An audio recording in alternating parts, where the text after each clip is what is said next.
bad one. Not all movies are going to be great. I tend to try and steer away from really talking really badly or really poorly about any movie. But I do occasionally get stuck watching the B rated movie that I give a shot and I wind up regretting it.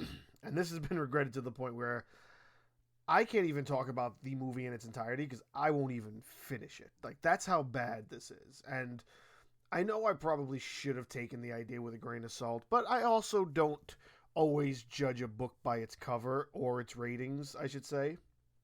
And this was a film that really had a good, cover image for what it was trying to sell. The Gracefield incident is from about 5 years ago.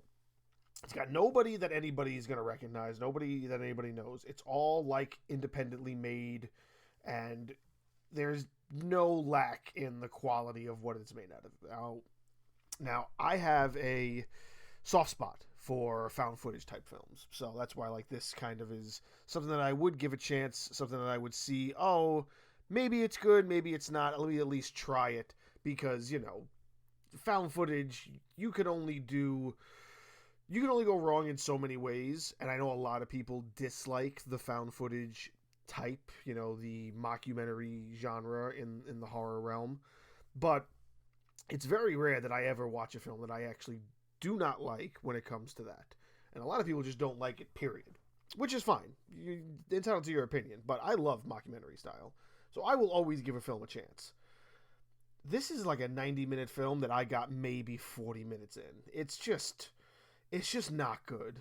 None of the plot points are good.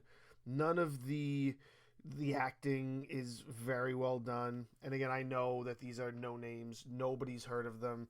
The guy who is the main actor is the writer, director, and star of the film.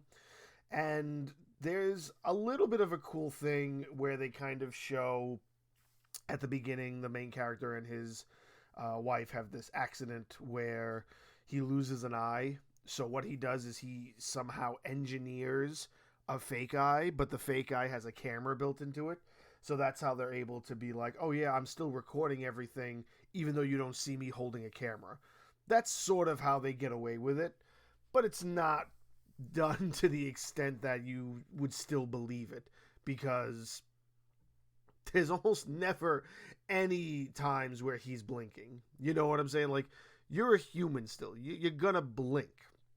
And maybe if they added that effect a couple of times, I would have been like, yeah, okay, this is still decent. It's still realistic, I guess you could say, even though the main story isn't realistic. But it's just poor plot points that they don't follow through with, and that makes you hate it even more.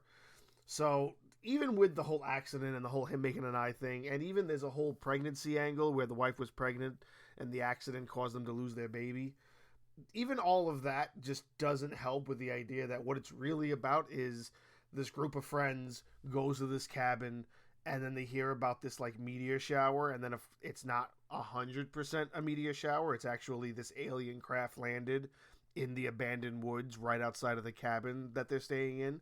So yeah, it's sort of an alien found footage, which there aren't many out there like that, and there aren't many that are good that are out there like that, and this is definitely falling in line right under this is not good. And it's upsetting because I was really trying to give this a shot. I can't talk any further about it because I really have no idea if it makes a drastic turn. I'm going to say that I probably went through first act, halfway through, or maybe at the beginning of the second act.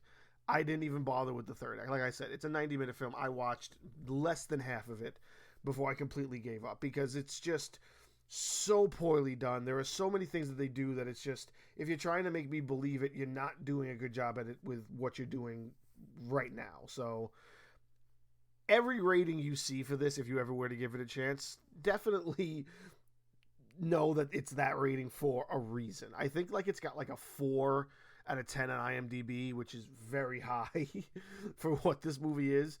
I think it's got less than 10% or something on Rotten Tomatoes. It's just bad. It's just bad from start to finish. And I'm really upset that I gave it a shot and I wasted, 40 minutes of what I could have actually watched, like another episode of Euphoria, which me and my wife were getting into that. That's a fantastic show. I'd rather have watched that than this film after, sitting there and being like, oh, we got to watch a horror movie. Oh, let's watch this random horror movie that I found. And I liked the cover of it because the cover is very intriguing. But it's not worth it. It's just not fucking worth it, and it's just so bad. It's so bad.